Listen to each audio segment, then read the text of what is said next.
Before I became a Christian, right, the number one thing I would ask every Christian was, why is there so much suffering in the world? Why do bad things happen to good people and good things happen to bad people? I would ask this question because it just hurt. I was like, why is all this suffering happening to me? If God was real, why is he making this happen? But now, the more I've read the scriptures, the more I've studied the word, the more I've talked to God, I've learned that suffering, hear me out, suffering points to the existence of God. Because if God was not real, we wouldn't have this moral law in our heads of this is good and this is suffering. We wouldn't know the difference because we wouldn't have that moral law that we have because we were created in God's image.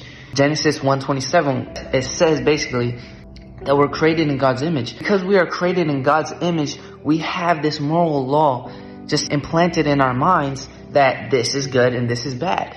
Because of that, suffering points to the existence of God. Because say God's not real, right? How would I know that this is the right thing to do and this isn't? How would I know the difference? There would be no difference.